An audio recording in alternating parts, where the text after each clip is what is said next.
지난 시간 내용 구성하기, 다시 말해서 목차를 예측해서 떻게 내용을 구성할 것인가에 대해서 알아봤고요.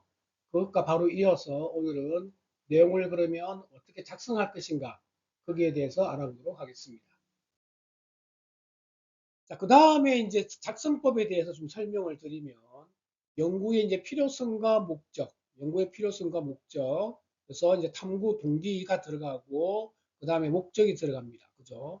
예를 들어, 낮과 밤의 소음 차이의 원인과 이를 활용한 이제 층간소음, 이 층간소음이 핵심 키워드가 되겠죠. 그죠?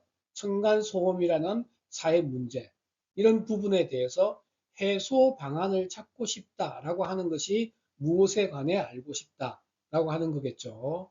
자, 그러면 이것은 두 단락으로 구분이 된다. 그래서 연구의 필요성과 목적을 쓰라고 할 때 첫 번째 단락에는 탐구 동기가 들어가겠죠. 그죠?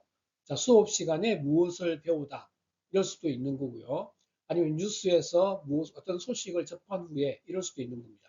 그래서 현대 사회에서 심각한 사회 문제로 대두되고 있는 층간소음에 관계되는 이야기를 먼저 시작하면서 그래서 어떤 해결 방안이 필요하다. 필요하다라고 하는 건 결국 뭡니까? 필요성이죠. 그죠? 필요성을 느꼈다. 이런 이야기겠죠.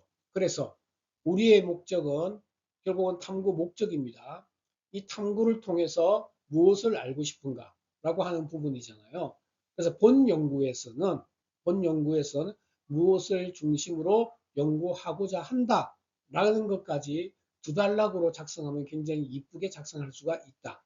이렇게 설명을 드릴 수가 있겠습니다.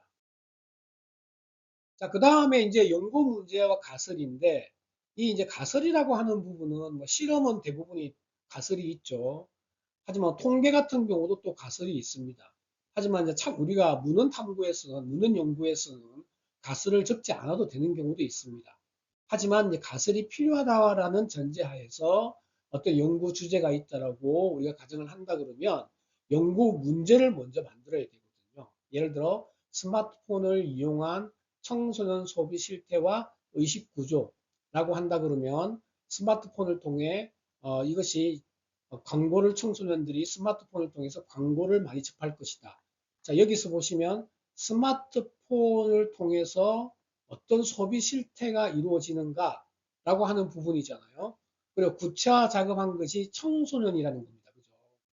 이것도 아마 조금 더 구체화하면 땡땡 고등학교를 중심으로 이렇게 작성을 할 수도 아마 있을 겁니다. 그래서 아마 우리가 가설을 세우면 스마트폰을 통해서 청소년들이 광고를 많이 접할 것인가 라고 하는 부분이죠. 그죠? 자, 두 번째는 스마트폰이 청소년 소비에 영향을 미칠 것인가 라고 하는 것이 우리가 알아볼 문제입니다. 세 번째는 충동 구매라는 부분에 대해서 영향을 미칠 것인가 라고 하는 부분이죠.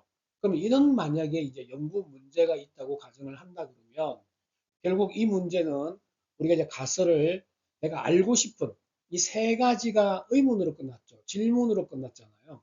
그러면 질문에 대한 예상되는 답이죠. 연구 문제에 대한 예상 문제, 예상 답이다. 이렇게 가설은 예상 답이다. 이렇게 생각하시면 될 것 같습니다.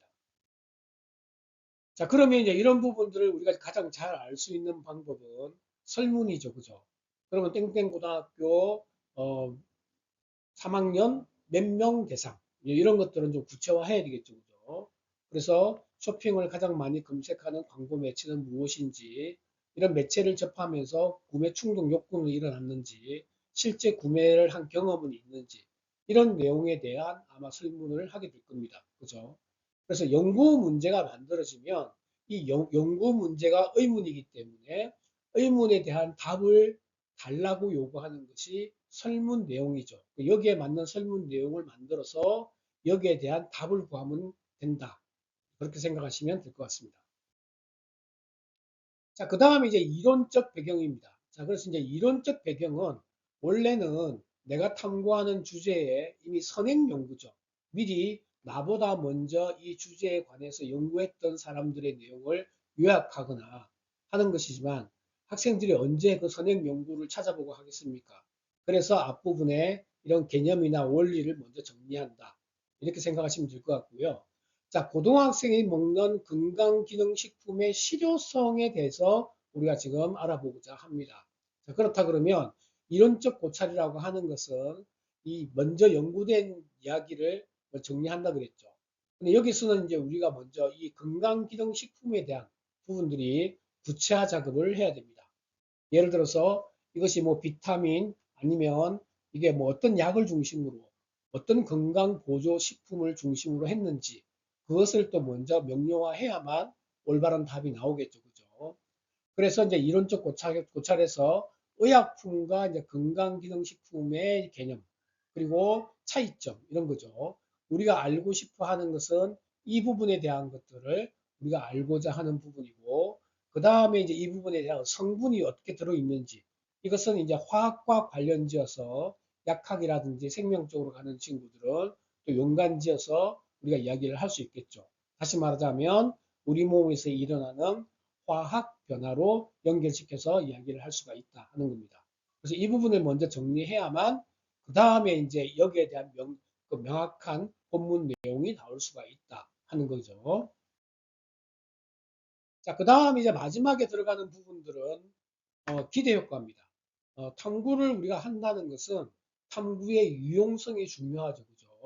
뭐 탐구 내용에 있어서 독창성 이런 것도 중요하지만 이 탐구가 어떤 부분에 기여할 것이다 라고 하는 것은 매우 중요한 이야기입니다. 그래서 땡땡 자율학습 실태에 대해서 우리 학교는 땡땡 자율학습을 하고 있는데 그것이 어떻게 이루어지고 있고 도움이 된다 그러면 어떻게 활성화할 것인가 라는 방안에 관한 연구 이렇게 이런 주제라고 가정을 했을 때 기대 효과 같은 경우는 땡땡 자료에서 문제점을 알아보고 해결 방안을 제시함으로써 학생들이 좀 자발적, 자기 주도적인 학습을 좀 더 높일 수가 있다. 그죠? 그래서 자기 주도적이고 능동적인 학습 참여를 기대할 수 있다. 이런 것들이 우리가 탐구를 하는 목적이잖아요. 최종적으로 이런 자기주도적인 자율학습이 장기적으로 진행되었을 때는 학생들을 성적을 높이는데도 좀 기여할 것이다 하는 부분들이 기대 효과 이렇게 생각하시면 될 것 같습니다. 자, 오늘 이제 내용 구성하는 법에 대해서 알아봤고요. 다음 시간에는 이제 우리가 도서라든지 이런 어떤 그 탐구 보고서를 쓸 때 자료를 어떻게 찾을 것인가 라고 하는 부분들을 제가 정리해서 좀 설명을 드리도록 하겠습니다. 자료는 진로 진학 스토리 밴드에 올릴 거고요. 도움되시면 좋아요, 구독, 알림 설정 부탁드리겠습니다. 끝까지 들어주셔서 감사합니다.